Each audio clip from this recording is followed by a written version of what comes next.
Hello, everybody, and welcome to Late Night Football. Yes, I am wearing a suit. I'm trying to bring a little bit of professionalism to this show. Maybe trying to see what works. I mean, there's not a lot of people who watch this anymore, but hopefully, when you see me in my suit, people might be more intrigued. We shall see. But welcome to the show. Welcome to our match day preview show for the Premier League games. It's been a while since I've done one of these. Actually, I've not actually looked at games, and I think with the number of games that keep happening, it's kind of difficult to keep track. But we've got a little bit of time today, and so we're going to look at some of the games that are coming up this weekend. It's actually a very big weekend where and I'll talk about that in a second. But it's actually a very big weekend for some of the games. But let's go in order. Let's not we're probably not going to look at all the games. Unfortunately, I don't think we have the time. But we'll go in order in some of the bigger games for the weekend. And we'll begin with our opener on Saturday, which is Arsenal against Burnley. No, Burnley against Arsenal, if you want to be pedantic about that. Burnley against Arsenal. Away from home, Arsenal built a lot of momentum over the last few weeks and then suddenly looked like they were slowing down just a little bit. There were a few sort of not very good results. And then they of course came from behind to beat Benfica in the Europa League, where everybody thought they were going out, and they came back to beat them. And then they went to Leicester, and then they beat them as well, coming from behind as well. So two really good results for Arsenal, and they just seem to have that little bit of momentum now. They seem to have that little bit of belief in themselves, and I think these two results are really really critical. I think it's going to be a win for Arsenal. I think they're going to win. The question is, what kind of team do they pick? Because they've got a big game on Thursday now against Olympiacos, so I expect them to rest a few of the big names. Because I mean, to be honest, I don't see Arsenal finishing in the top four now. I think it's too late for them. The question is, do they see themselves finishing in the top seven? Or do they think, you know what, there's too many teams ahead of us now. And so for us, it's got to be looking at finishing, either thinking about, finishing in the top seven and looking at that as goal, or we go and win the Europa League, because that's really what it is. And I think given that option, I think most managers would probably say, you know what, we've got a team that can win the Europa League. So let's try and focus on that. So I would expect that a few of the big names will be vested. What that will do to Arsenal is a question that I think only Arsenal fans can answer, because they seem to have a very good first 11. If you look on paper, and when I say very good, I mean that's a contextual very good, but they seem to have a decent first 11. It's that second 11 that really isn't that good. So, I mean, a few key players will be rested. I think Emil Smith Rowe had a little bit of an injury concern. He probably won't be available. And even if he was, I think they'll probably rest him. So then, if he's not going to be a doubt for Olympiacos, then what do you do with do you rest Martin Odegaard as well? I think you probably would want to keep him rested as well, because he seems to be the only other player capable of playing that number 10 role properly. Maybe Ceballos is the other guy as well. They might want to rest. So there will be a few players who will be rested.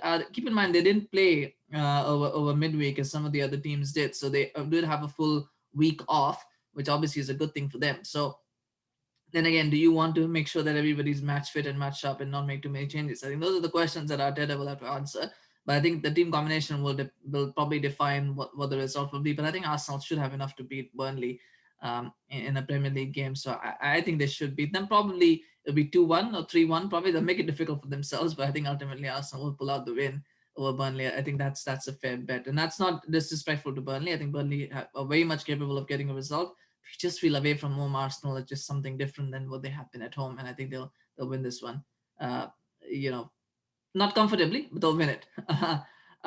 Brighton against Leicester City. That's the big game on Saturday as well. And I tell you what, Leicester City. I mean, they say lightning doesn't strike twice, but it's close to happening again, isn't it? Lightning striking twice. They got knocked out the Europa League. They lost to Arsenal. Then they go and they draw. Against I believe it was against. Um, yeah, it's against Burnley. Yes, that's right. Burnley. They went and drew against Burnley. Sorry, Burnley, and they drew against Burnley. So a little bit of momentum shifting perhaps. They have been having a lot of injury concerns as well. Madison out, Barnes out. Vardy is obviously getting tiring now. He's not been able to have a rest. I think that is a big problem for Leicester. Whatever else they've done or they haven't done, the fact that they haven't replaced Jamie Vardy or they haven't found an obvious replacement for Jamie Vardy, I think that's a big, big concern for Brendan Rodgers. And Iheanacho scored a fantastic goal, by the way, against Burnley. It is great for his confidence, and maybe he can keep that going. But what do you do when you have so many players out? What can you do? And then you come up against Brighton. I think Brighton are probably the best team to be playing right now for Leicester, because Brighton, I think, are one team who can do everything right up until the final, shot of the final pass, and then they'll blow it all up. So They're another team that is having a lot of issues scoring goals. So I think if you are in a team that's not in form, I think playing against Brighton is probably the best thing you can have, because they play a pretty expansive open game. They are very defensively solid, by the way. They are pretty defensively solid, but they do play an open, expansive game. So if you are a team that has a few, decent players that can create chances, and it works for you. I think Tielemans, and Ndidi and whoever else is going to play Albrighton, I think they have enough about them to create chances.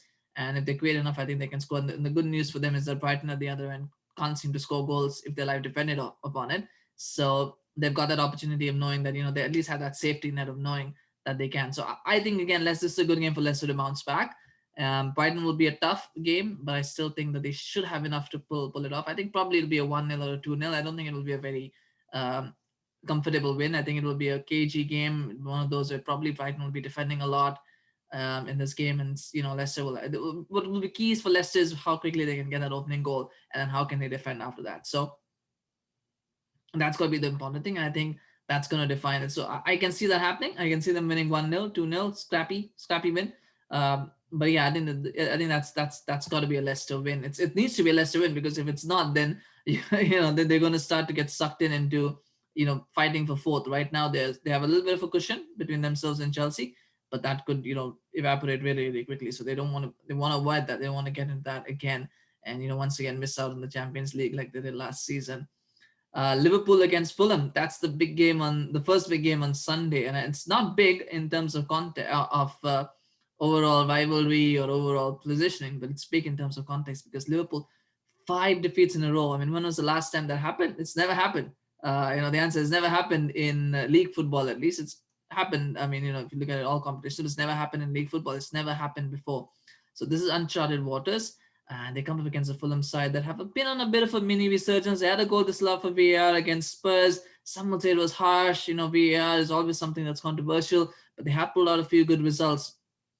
In between all of that controversy, in between all of that, they were actually pretty good against Liverpool in the first round as well when they played them at home. But I thought that was probably one of the first games where I thought, Liverpool might be struggling, might have some, there is a template to beating Liverpool, and I thought Fulham had shown what that template is. And it's that you can't defend for 90 minutes and park the bus. What you've got to do is you've got to attack. You've got to be on the front foot. You've got to make that defense think. And when the chances come, you got to take them. You got to take them. And of course, they did that in the second. They did that in the first half. Then in the second half, they tired and they tried to sit back, and then they gave the goal, and Liverpool escaped with a draw in that game. But I think that was the game that set the template for other teams. And to be honest, it's been downhill for Liverpool. I mean, 7-0 against Crystal Palace. I said, what, this team, who's going to stop them? Who's going to be able to get past them? They don't seem to have any issues with their injured defenders. The goal scorers are scoring goals. Who's going to stop them? And then since then, it's just been one low after another. They have not been able to recapture that form at all. Positive news is that Diogo Jota is back, and they will need him. They really need him, and that gives them a little bit of hope, because I think Jota is a player who immediately when he came on against Chelsea, I think you could see the difference that he makes to this team. He's got something that I think the other three don't have. Maybe, and I don't know whether it's his pace, whether it's the fact that he's very direct from areas that probably other players, are not so direct. So I think he just offers something different. I think they will they've missed him, and they will really, really welcome him back. And I think, with the way these runs usually go is that once you get one more, then you've got it, and then you then the sixth game you end up winning it. Like it's kind of like that, isn't it? So I think Liverpool will win against Fulham. But I think the question will be, what sort of win will it be? Will it be a scrappy win? Will it be business as usual? To me, it's difficult to say what's going to happen in terms of the overall context of the season. But I think winning this game is going to be important, just morale wise, just the fact that they get that monkey off your back. I think this win will be important. So I think Liverpool will win. It'll probably be it's difficult to say because they haven't been scoring a lot of goals. What prediction do you put to it? I think it'll be a scrappy 2-1 win. I think it'll be one of those wins that it'll be a scrappy 2-1 win, but it'll be a win that will give them the confidence that we've got that monkey off our back and now we can go on a run. I think it's going to be one of those sort of wins. And that's, I think, what people would probably expect. I mean, when you're losing, all you want is you want to win. It doesn't matter how they come, you want to win. And I think for Liverpool, that's going to be important. And I wonder again, fans not in the stadium, right? Is Anfield really Anfield if there's no fans in the stadium? Because that's what makes Anfield special. At the end of the day, it's the fans, the singing, the intimidation, the atmosphere, and it's not there. So is Anfield really Fortress Anfield if you don't have fans?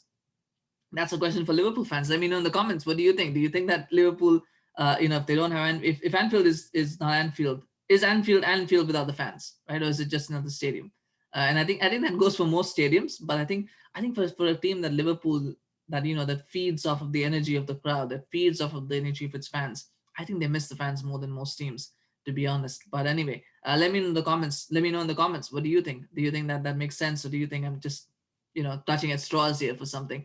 But I'd love to hear your comments on that. But yeah, Liverpool Fulham, I think it's going to be a 2-1. I think it's going to be a KG game. But whatever that may be and whatever shape that might take, that's totally. I think Liverpool fans and Liverpool in general, I think will just be happy if they can get a win from that game and just get that monkey off their back and then start focusing on climbing up the league again. I think that's what they will look at, because and it's critical as well, because at the moment, they still have a chance because Leicester are sort of stumbling. So they still have a chance to take that final fourth spot. You've got Everton, you've got West Ham. I think West Ham, are they still in it? Are they not in it? Everton seem determined to make a fight of it. Whatever happens, they seem like they want to make a fight of it. And keep in mind, they do have a game in hand over Liverpool, and they're still 3 points ahead. So they're going to make a game of it. But there is a chance there against Leicester, at least, that Liverpool can probably overtake them if they can get their act together. And then, of course, there's another team that they can overtake, but we'll come to that in a second. Before I move on to the big game for the weekend, I do want to talk about I'll talk about Spurs against uh, Crystal Palace before that. I think it's probably fair to do that, and then we can focus on the big game on Sunday. I think Spurs versus Crystal Palace. Crystal Palace is a team that confounds me because it's one of those teams where you don't, you kind of, they're almost like the Everton of the 2000s, in that they're going to be mid-table, and they're going to finish somewhere between fourth and 10th. You just don't know where they're going to finish. Sorry, not fourth, fifth and 10th. They're going to finish somewhere there. Obviously, with Crystal Palace, they're probably not going to finish between fifth and 10th just because of crowded nature. But you kind of know they're going to finish mid-table.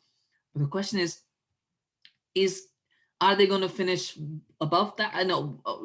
Is it going to be a comfortable finish? Is it going to be a finish where you kind of look and go, what, this team is capable of more, and next season they'll be better? Is that what it is? You're just looking at, what, this team is just treading water and just, making sure that they're finishing 11th, 12th, wherever, just making sure they're not getting sucked into a relegation fight. At Crystal Palace, I mean, they were very good defensively against United.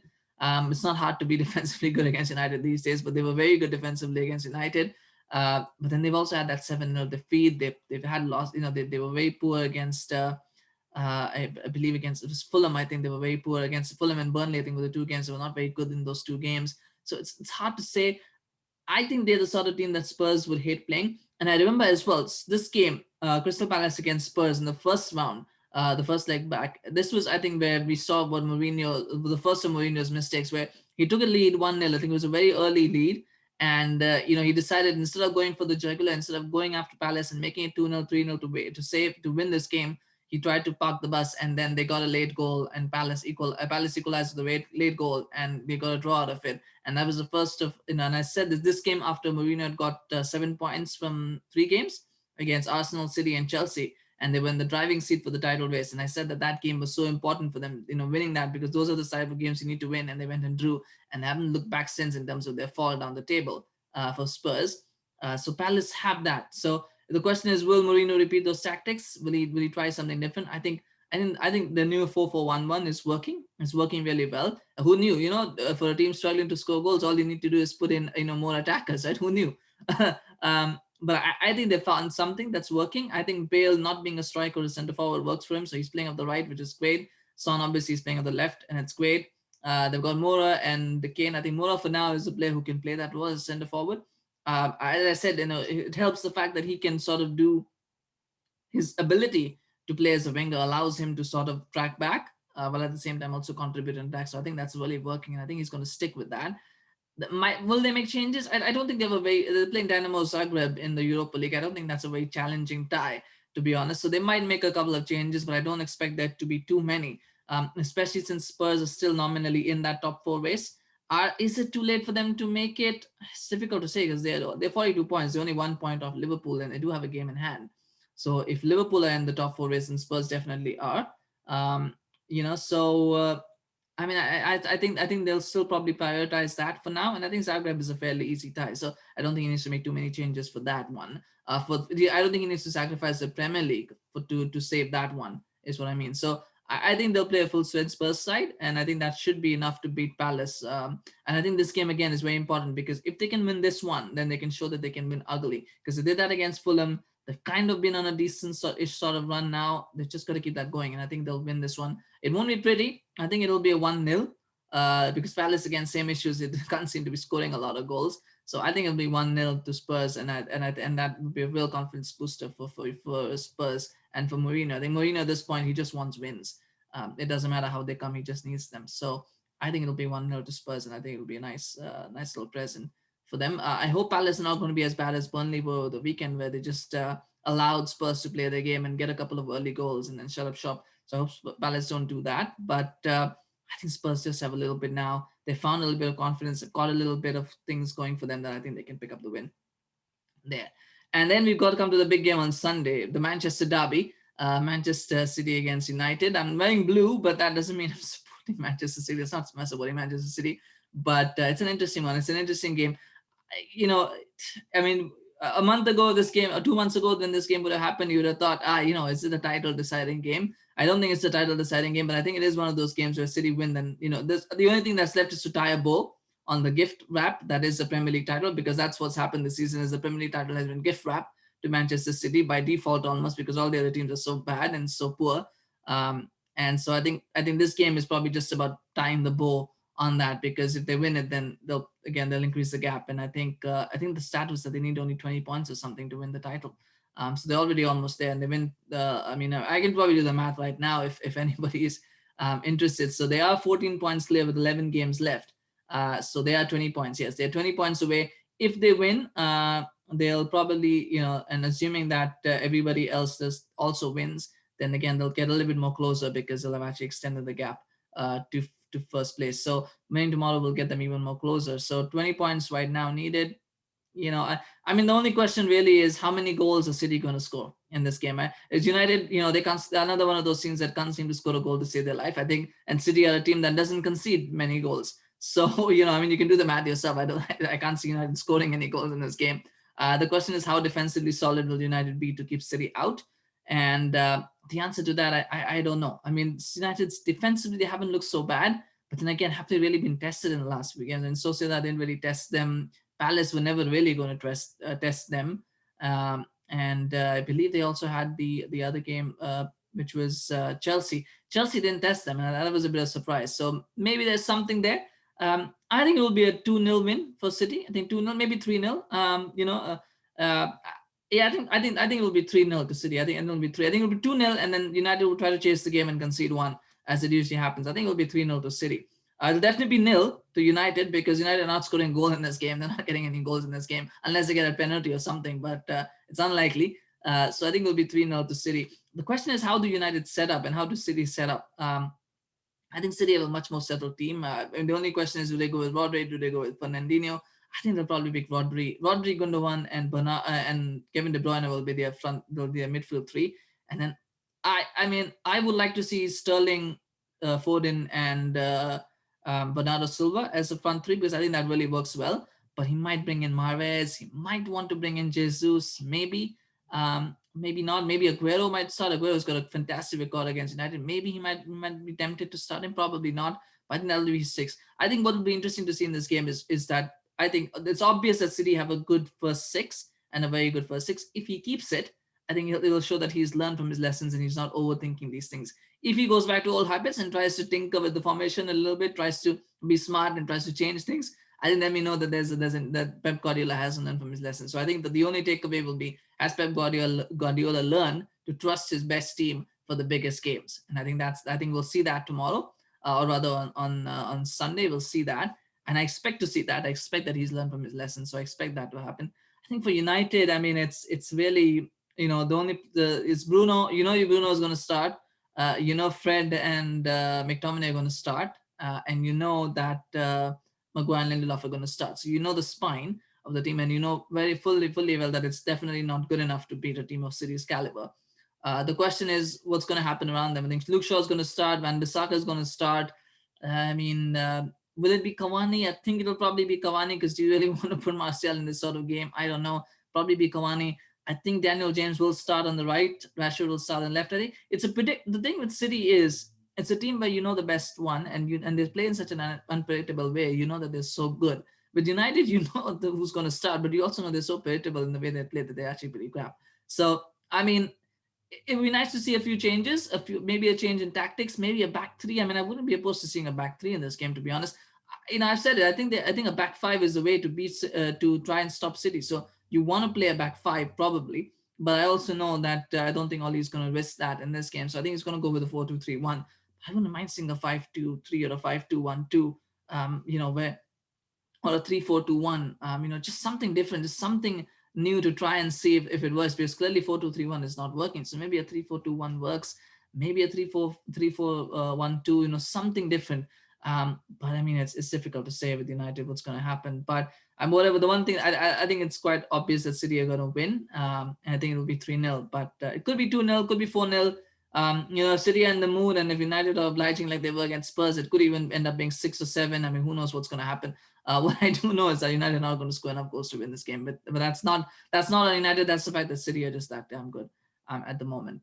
It pains me to say it, but it is what it is, right? And the final game, I think on Monday, Chelsea against Everton. Now that's a big game, and not really much of a big game in past seasons, but this one it's a real top four fight now. I think Everton quietly building something, just going about their business, understated a little bit. They're still in the top four race, but people kind of forget about them a little bit. They're doing their thing. Ancelotti's doing his thing. And then you got Chelsea, who have just revitalized themselves, just reinvented themselves in the Tuchel. 11 games unbeaten now, really going well, going strong. I think the win over Liverpool was such a big win for Chelsea, not just because of the fact that it was a win over Liverpool, a top four rival, but also the fact that they beat Liverpool at Anfield, a team that had generally been untouchable, not this season probably, but just psychologically, what a boost that is for them, especially with the big game against Atletico coming up in the Champions League. It's a win that they really really cherish. It also puts them back in the top four. They're back in those places now where they want to be. It's incredible. I mean, it's hard to say. I put a tweet post out as well. I said, if Liverpool continue to struggle next season, then I think Chelsea will be the team that will challenge City and run them close. That's because Tuchel, I think, plays a style that is probably closest to what Jurgen Klopp plays, and that style is probably closest to what would trouble Pep Guardiola at City. That's the closest that it can. With the right players, it can. And maybe Chelsea will have the right players by next season to do that. So I think that is what will happen. I think this game will be a good indication that they've now beaten Liverpool. Can they go and do it against Everton? Can they do it consistently, week in, week out, week in, week out? That's, I think, where Tuchel's got to look at. He's got to look at consistency. It's great, all well and good getting a big result, but then you've got to follow up. You follow up. You've got to get a next one. You've got the next one. So I think this will be an important game in that regard for Chelsea, and whether they can pull out a win. You know what? I think it'll be a draw. I think it'll be 2-2, a draw. That's what it's telling me. That's what I'm thinking. Because I think Everton have this understated ability to just grind out results when you least expect them, and to kind of pull out results out the hat. So I think it'll be a draw. But if I were to pick a winner, I would say that Chelsea have more of a chance of winning. But I think it's just going to be a draw. I just have a feeling it's going to be a draw. I'll be pleasantly surprised if Chelsea, if Everton win it, or if Chelsea, blow Everton away. I don't think either of those things will happen. But I just feel like it's going to be a draw. I think 2-2 is what the result's going to be. That's just my prediction. And maybe I'm being a bit bold there with that one. I've been very safe with the other one, so maybe I'm being bold on this last one. But I just feel like that's going to be a draw. But anyway, those are my predictions. Let me know what you think in the comments section. What do you think the results are going to be? Smash a like if you enjoyed this video, if you enjoyed this little quick preview of all the big games coming up in the Premier League. And let me know in the comments, what do you think the scores are going to be? What do you think teams need to do? What do you think Man United need to do to win against City? Is there anything they can do to win against Manchester City? But thank you for watching. Please do subscribe if you're new. Would really appreciate the support, so we can keep producing videos for your entertainment and enjoyment. So please do subscribe. And enjoy the games, and I'll see you with the reports from those ones tomorrow. But take care, have a good night or day, whatever time you're watching this. Bye bye.